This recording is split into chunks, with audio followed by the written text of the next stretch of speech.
Hey guys, Tom Barclay here outside the Tottenham Hotspur Stadium after Tottenham's 2-2 draw with Wolves. A gut punch for Ange Postecoglou after Wolves sub Jorgen Strand Larsen scored with 3 minutes to go. And a game that frankly I feel like he really needed to win.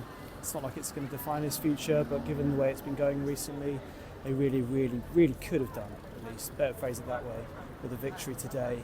And he almost got one, albeit it's not like I'd say it was an overwhelming good performance at all from Tottenham, and it's not like a draw is an unfair result, but when you get that close, it must be really immensely frustrating for Ange Postecoglou, for the Tottenham fan base, for the players, and for everyone connected with Spurs.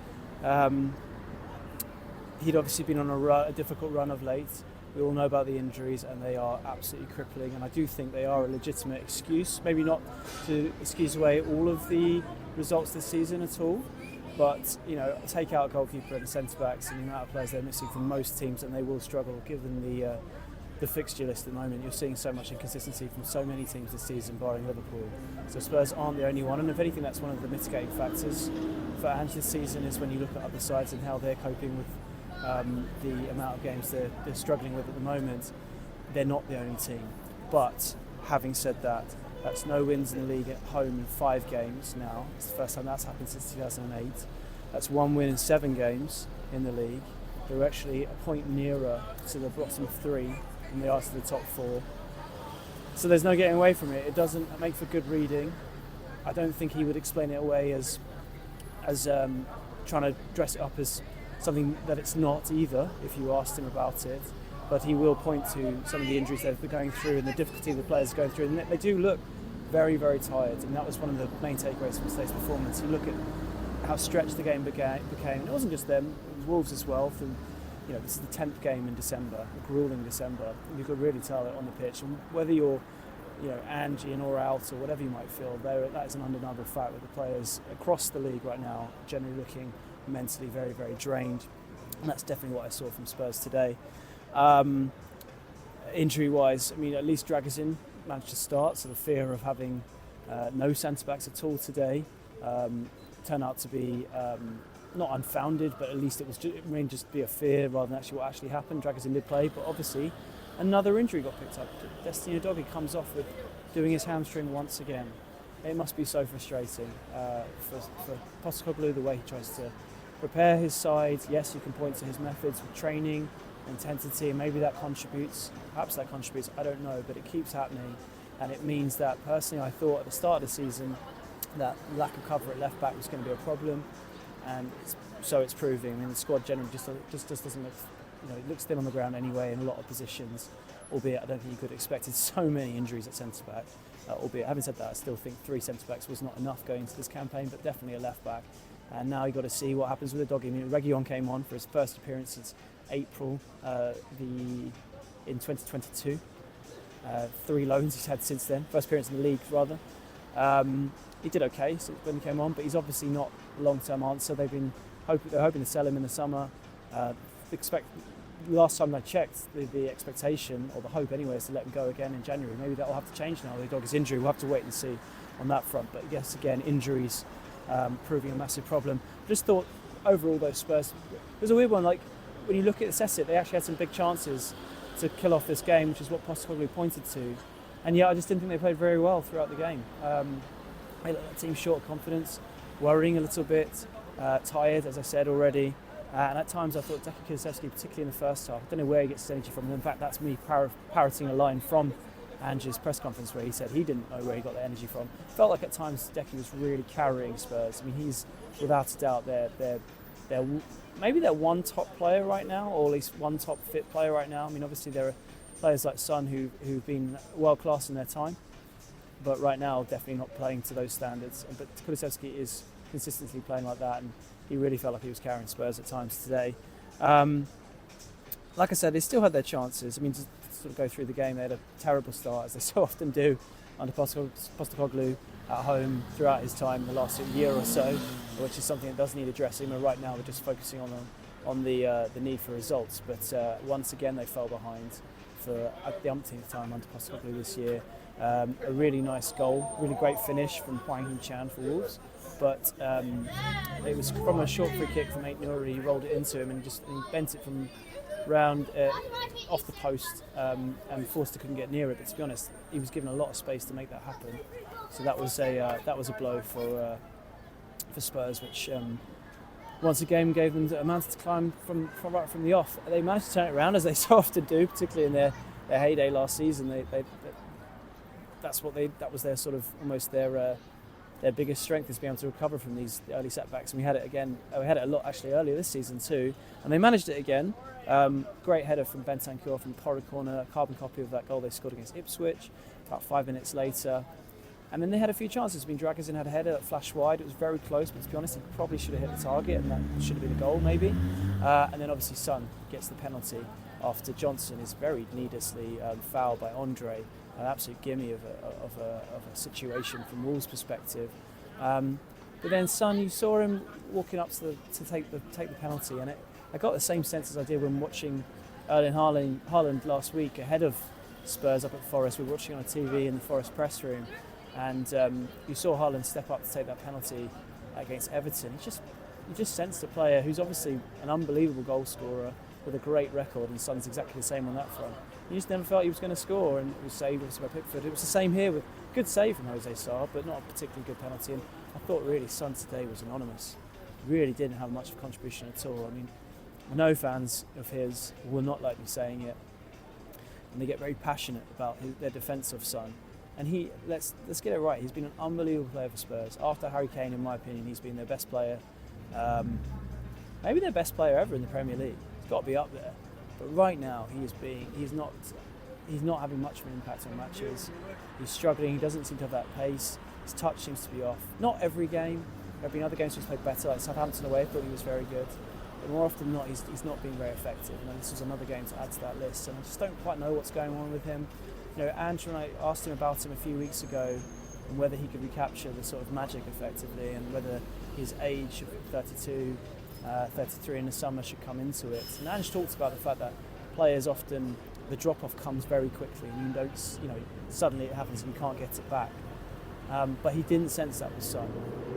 And there have been times when I agree with him, but there are times like today when you think you have to be not quite so sure on that back, because he just wasn't affecting the game at all. Maybe there's just so many matches at the moment, maybe that's part of it, but Spurs really could do with their captain stepping up with a performance or two in the coming weeks, and they didn't get that today. Kulusevski they did. There was another chance for Basuma blazed over, and Spurs were even given a bit of a so obviously, just back to the first half, I suppose. You thought going into half-time, Postecoglou was going to be having to sort of conjure up some, Churchillian inspirational speech after that, after Son missing the penalty and heads down and the way it's been going recently. But then, kind of out of nowhere, they make it 2-1 in the final minute of injury time of the first half. The lovely sort of 1-2 from Johnson plays into Kulusevski. So here in Spurs, I'll just pause for a second. A brilliant touch from Kulusevski to sort of drag it back and lay it off, and a lovely finish from Johnson for, I think it was his 11th goal of the season. He hadn't scored in 8 games, but he hasn't started all of them. But overall, a pretty good return, I'd say, overall for Johnson. At that point, you thought, okay, Spurs not playing great, but they're ahead. Maybe things are starting to turn for them. And at half-time, even then, they managed to they get the extra sort of boost, I suppose, of the best player barring Kulusevski on the pitch coming off injured. Mateus Cunha has been an unbelievable player for Wolves. Suddenly out and had some beautiful little flicks and tricks in the first half of Wolves, and then suddenly out of nowhere he gets substituted at half time. Turns out he's got an injury. We're not quite sure what. The manager afterwards didn't confirm it was definitely his hamstring or his knee, but he had an ice pack under his left knee, so that was a big blow for them. And a drop off in quality from their perspective. But as the game wore on, the teams looked more and more tired.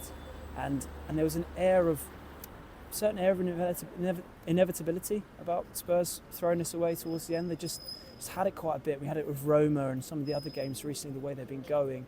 So I don't think anyone would have been shocked when Aït-Nouri, with 3 minutes to go, plays that lovely little reverse pass through the lines to the sub Strand Larsen, who blast it brilliantly past Forster and giving him no chance to make it 2-2. And it was just a hammer blow. Just right now, what Postecoglou needed was a win by any means necessary. There's been so much talk about his style and playing out from the back in a high line, whether his approach will ever work, all that attack and all that kind of stuff.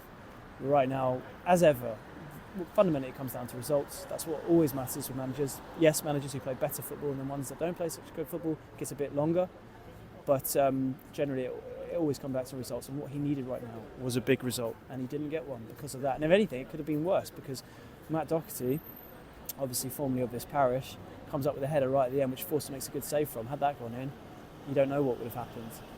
And then to cap it all off, sort of to compound the misery, Rodrigo Bentancur, I've been watching all game, who's been walking slightly a bit of a tightrope regarding fouls, picks up a needless and frustrated sort of a poor foul on Rodrigo Gomez, I think it was, one of the many Gomez's in the Wolves team, right in stoppage time. And you know what that means? That means he's suspended for Newcastle, because that's his 5th yellow card of the season. Very Tottenham right now, because if he'd waited a week, the yellow cards from the first half of the season, because this was the 19th fixture of the league, would have been wiped and they would have started again. But no, Bentancur, who's obviously just come back from a 7-match suspension because of the racial slur he had on Son, is now suspended for what is a massive game against Newcastle. And he thought he played well overall apart from that, so that is another big blow. But I guess when it rains it pours, which is literally what I said to Ange in the press conference afterwards. I mean, onto his comments, I guess. Well, I guess we'll finally end with, as full time came around, there were boos in the ground. Not surprising. Often how it is after a frustrating result. I wouldn't say they were all around the ground. I didn't sense a massive amount of dissension towards Postecoglou. It feels like the fans are still showing support, albeit I didn't hear his name sung today, which I have done in a few recent games. So that was something a bit different. There wasn't that much anti-Daniel Levy chanting, though that Kulusevski chant came up a few times. And then the cameras I saw in front of me, where we are in the fantastic spot we are in Spurs Stadium, you get the cameras in front, you get the TVs and monitors in front of you, and I could see the camera pan to Daniel Levy, who was sitting up in the director's box, and you just thought, looking at Ange, maybe the ground he's walking on might not be quite as firm and stable as it has been in times gone by. But my understanding, generally, as you might have seen in other newspapers, is that there isn't a massive desire to want to change it. They've been very supportive in terms of wanting this to work. Their understanding of this injury crisis that is absolutely crippling the team, as I referenced at the start. But I suppose if results continue, then like any time at any club, that may have an impact.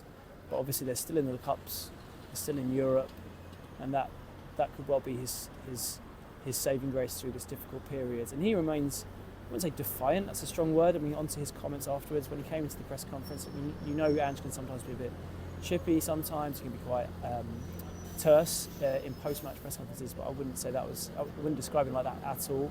Sometimes he can be a little bit different with us who've been covering him throughout his journey here compared to some of the broadcast interviews. Not to say that we're any better by any stretch, just, I don't know, familiar faces or whatever it might be.